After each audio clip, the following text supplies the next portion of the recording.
Welcome to 40k Memes. What's on the docket today, Manuel? Everyone is a monster to someone. Since you are so convinced that I am yours, I will be it. This really isn't so much of a memes video as it is me trying to fulfill a promise. Because I was watching another 40k video the other day about the Primarchs, which led me to realize that I know Angron's entire backstory by heart. And in a conversation thereafter, I wrote a check my ass now needs to cash. So, this is Angron, the Red Angel, Primarch of the World Eaters, backstory entirely from memory. And you'll know it's from memory because I'll inevitably miss minor points that are very major, and mess up little details that are huge. So, Angron's backstory begins like all the Primarchs getting banished from Earth, either getting stolen by the Chaos Gods or being yeeted out by Erda being the worst long-term planner ever known. So Angron flies through space like Megamind in his little gestation capsule, eventually landing on the desert world of Nuceria.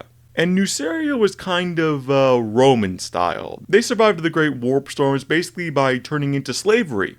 They went hard into slavery, specifically gladiatorial combat, where they get the slaves to kill each other, and they have a great time. Except for the slaves, they don't have a good time.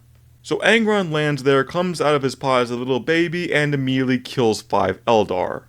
Well, it's a little bit unclear if there were Eldar, but he comes out of the pod, immediately kills 3 aliens that are kind of loitering about the place, and it's generally accepted that these are Eldar. So, baby Angron already off to a great start. But thereafter, some of the scouts from Nuceria come out there, they find the little baby Angron surrounded by corpses and blood, and they say, you know what, that would make a great gladiator. So they grab him up and immediately just get him right down there, in the pits. And from there, Angron was raised to be a gladiator. And of course, he's a fucking Primarch going up against normal humans, so he's gonna do pretty well. Of course, he still hates his life, he still hates everything because he's still a slave, but it's not that bad, at the beginning at least. Because he makes friends with an older gladiator, that kind of gladiator takes him under his wing, and here we have the father-son relationship that is befitting of all Primarchs. They form up, Angron and Surrogate Dad form a tag team duo, do great numbers, they go all around the planet being gladiators, until one day they have to face some Ogryn with these things called the Butcher's Nails implanted in them. And they wipe the floor with these Ogryn. 7 of them just kill them outright. Maybe it's 8 of them, 9 of them, 10 of them, 50 of them, doesn't matter. And so the High Lords of Nuceria said, you two are a great tag team. Now you should kill each other. Angron said, that's awful. I'm not going to do that. Fuck you. I'm not doing that. So the High Lord said, guess what, you are doing it. They abducted Angron, tranquilized him, and put the Butcher's Nails into his head. Then, they put him back into the arena with his surrogate father, and had Angron kill his surrogate father. It doesn't get any better from here. So Angron has the Butcher's Nails, his trademark Butcher's Nails, implanted in his skull, and goes along for many years being a gladiator. Until one day, he's got enough of a following around him of male and female gladiators that says, hey, we know how to fight, we're not afraid of death, let's get the fuck out of here and stage a rebellion. So that's exactly what Angron does with his posse. They break out of the slave pits, they head into the mountain, and no real plan from there. They were able to survive for a while raiding small towns and settlements, but they were dying off pretty quickly because they didn't have any supplies, they didn't have any support, they didn't have any infrastructure. So they were starving, dying out, kind of Pyrrhic victories back and forth until there were only about 1,000 of them left. They started out with about 10,000, now they're down to about 1,000. And Angron says, okay, you know what, guys? At least we'll die free. You know, we're going to have a big suicide charge. We're going to do this. You and me, guys, we're going to do it together. Big team effort. And this was about the time the Emperor showed up. Emperor said, you're a Primarch. Hey, you're my son. You come with me now. We're going to go ahead and do the Crusades now. We're going to go do the Crusades. Angron said, no. I'm not into that. I don't really know who you are. I'm going to go do my big suicide run now, and you can fuck right off, Emperor. Emperor said, no. He teleported up to his ship, and then he said, take Angron with me. I'm going to take Angron with me. Teleports Angron up to the ship too, right as the battle's about to begin. Sucked up against his will onto the Emperor's flagship, and forced to watch just the blank planet down below him knowing that his gladiator brothers and sisters are being slaughtered en masse while he can do nothing to help them. And Angron, of course, takes this very well by immediately walking over and murdering an Adeptus Custodes with his bare fucking hands. Yeah, those big guys who are the personal bodyguards of the Emperor in their lavish golden armor, Angron just walks over and just kills one with his bare hands. And probably he just walked up and snapped their neck or something, but I prefer to think of it as he grabbed the Custodes by the belt and back of the shirt, lifted them over his head, and did a full style over the knee backbreaker to kill them.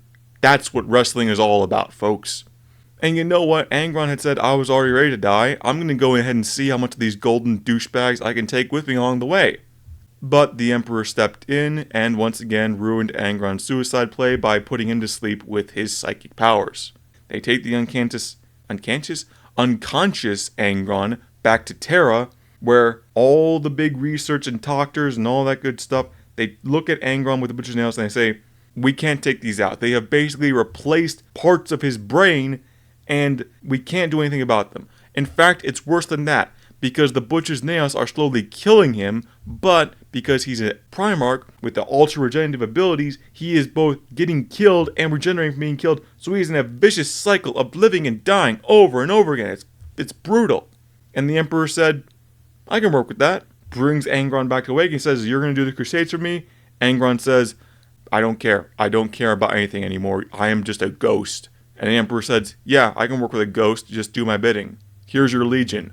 They're called something. They were called something before they were called the World Eaters, but Angron renamed them the World Eaters. And that's not the only big change he made. Angron had a very unique, a very, you might call it unorthodox plan to restructure the leadership. So he called in all the people from the top of the World Eaters and he said, okay, everybody, I have my first order as Primarch is death. And he killed everyone in the World Eaters leadership. I'm talking about he went from the captains down to the lieutenants, down to the... He killed everybody. He killed everybody. People came in just trying to calm him down, and he killed them too.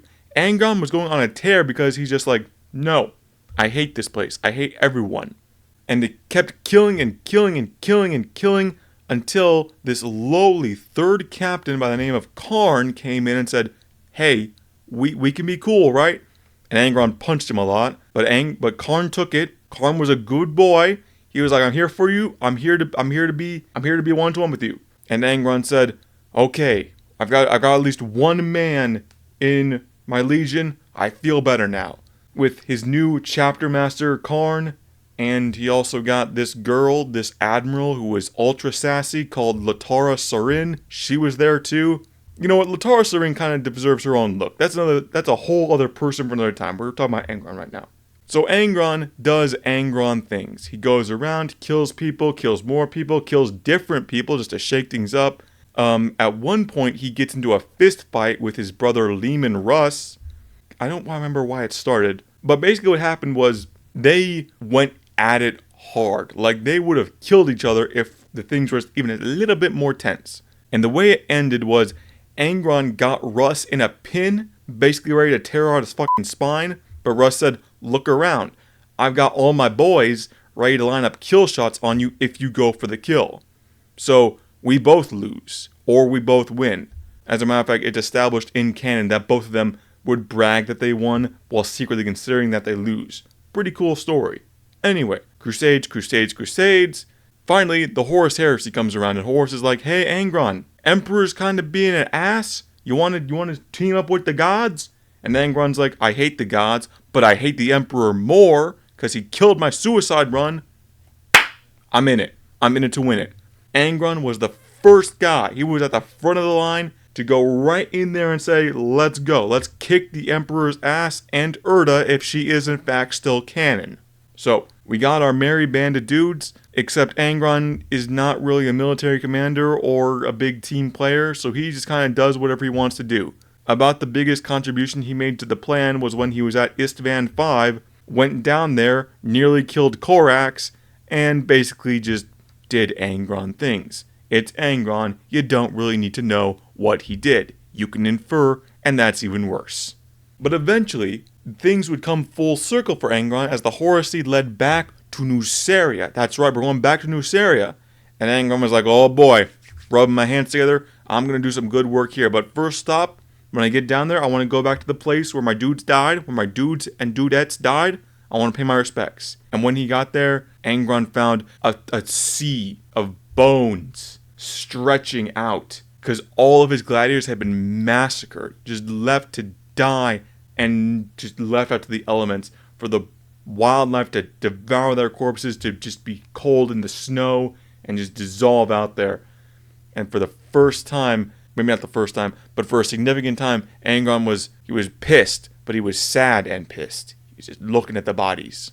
He was like, this is a disgrace. I am so depresso expresso, I could not be there to live and die with them. So what he did was he went around to this pile and he collected a few skulls. He collected 5 skulls and he put them on his armor so he could always take them with him. These people that had stood with him at his lowest. This was his way of honoring them by putting them so he could carry them with him into battle as they had carried him, or some symbology like that. I don't know. Point is, he has the skulls. Skulls, very important to him. Love these people. With that out of the way, he could get to work. He could get to business. And that business was turning Nuceria into a fucking dead world via a manual exterminatus. He's going to go around, he's going to get this done the old-fashioned way. The old-fashioned way. He's going around, do. Logar is there. Logar's like, hey, you're doing good work. You're doing good work, man. Angron's like, fuck you, because he's Angron. And that was when Guilliman and one other Primarch, who I forget, but Guilliman was definitely there. Guilliman said, Angron, stop being an asshole. Angron said, why don't you just go ahead and die? So that's what he did. Angron walked up to Guilliman. They started fighting. Fighting ensued. I think Guilliman got the upper hand, but basically, at some point, Angron had just big energy throwing through him. He had big energy, and that was when Logar said, yo, that's big energy. He started besieging the gods, as Logar was wont to do. Logar looked up to the gods and said, hey, Khorne, look at this guy. He's doing pretty good. Khorne said, yeah, that guy's doing pretty good. And so he transmogrified Angron. Angron grew. He grew wings. He grew fangs. He grew 10 sizes. Angron's heart didn't grow 10 sizes. He grew 10 sizes. Oh, actually, I do remember what brought it on. One of these skulls from Angron's chest had fallen off, and that fell upon the earth, and Guilliman, by accident, crushed it under his boot, but Angron didn't care. Angron was like, oh, okay, that's too much. That's too much. So he got real pissed. Khorne said, I like that, and transmogrified Angron into a demon Primarch. The demon Primarch he is today. Tried to kill Guilliman. Guilliman got away. And from there, Angron is now a demon Primarch. He's doing great. He's doing his good business. He's still got his great chain axe spine grinder. And he's got his sword, which is even cooler. Because I've seen different takes on how it got created. But the sword is so cool. Because, as anyone will tell you, the sword started out as a bar, as all swords do. And Angron said, I like this bar. No, he didn't. He didn't say he liked this bar. Angron said, God, I'm keeping getting this fucked up. This is so important and I'm fucking it up so bad. Basically, some nerds, I think, from the Dark Mechanicus came up and they presented a sword to Angron. And Angron said, I don't need a sword. You want to see how much I need a sword? Picked up an iron bar and just started. He killed so many fucking people with just a plain iron bar that the bar became just sharpened on people's death. And the blood from it, the blood sacrifice transmogrified it so a demon possessed the sword. And the man made a demon sword with his bare fucking hands. Meanwhile, you look at Ferrus Manus, who's laboring day and night to make his sword for Fulgrim, and then it's like, what the fuck? What am I doing when this guy's doing that? I don't know. I had to figure out some way to make this a meme. But yeah, that is Angron's entire backstory from memory. How the fuck is Manuel gonna edit this?